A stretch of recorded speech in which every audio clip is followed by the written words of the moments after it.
Hello everyone, स्वागत है आपका हमारे यूट्यूब चैनल पर। फ्रेंड्स, आज की इस वीडियो में हम मैक्स वेबर के सत्ता और शक्ति के सिद्धांत यानी डोमिनेशन एंड पावर के बारे में पढ़ेंगे। तो चलिए फ्रेंड्स, बिना देर करते हुए शुरू करते हैं आज की हमारी ये वीडियो।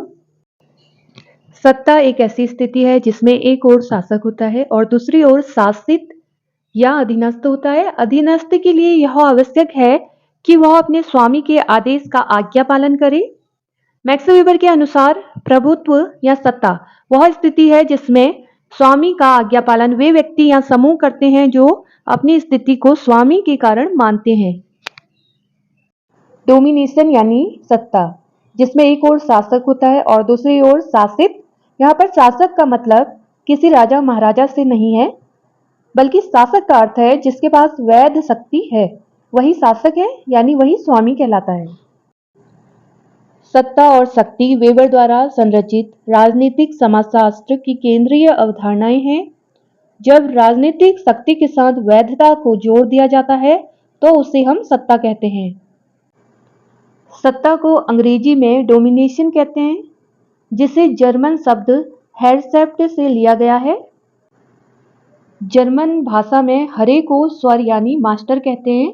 अंग्रेजी शब्द डोमिनेशन का मूल लैटिन शब्द डोमिनस है, जिसका अर्थ होता है स्वामी, जिसके आदेश को उसका अधीनस्थ मानने के लिए बाध्य है।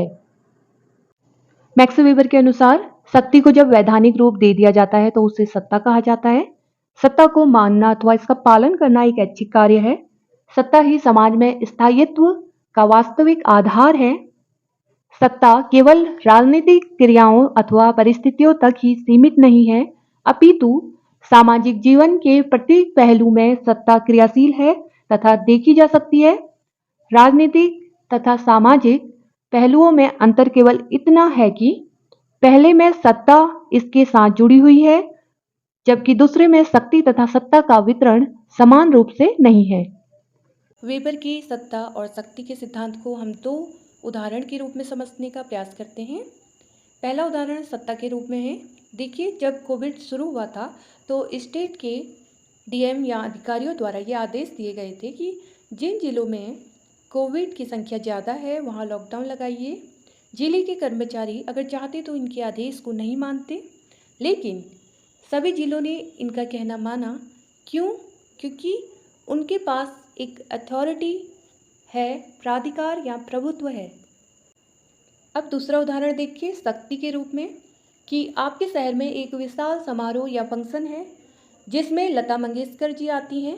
लता जी की पब्लिक में जो इमेज है, जो एक छवि है, इसके अनुसार अधिकांश लोग इस समारोह में आते हैं। लता मंगेशकर जी में लोगों को आकर्षित करने की एक शक्ति है, एक पावर है, लेकिन उन्हें यह शक्ति ना तो जिलाधीश से मिली है और ना किसी अन्य संस्था से। उनकी यह शक्ति उन्होंने स्वयं अर्जित की है।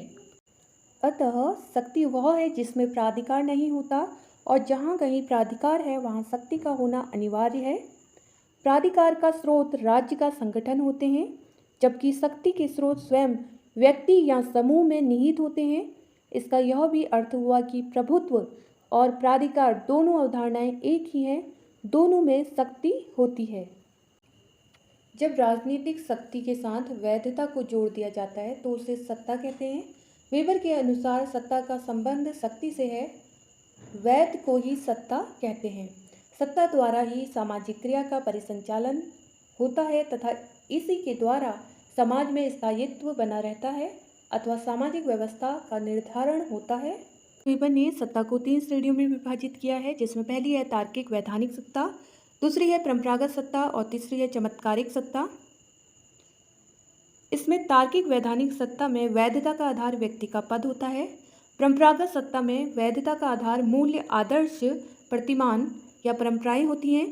चमत्कारी सत्ता में व्यक्ति के कुछ व्यक्तिगत गुण होते हैं। वेबर के अनुसार शक्ति या पावर क्या है? सामाजिक संबंधों में जब कोई व्यक्ति ऐसी स्थिति में हो कि दूसरे के प्रतिरोध करने पर भी अपनी इच्छा को पूरी कर पाए तो यह शक्ति है।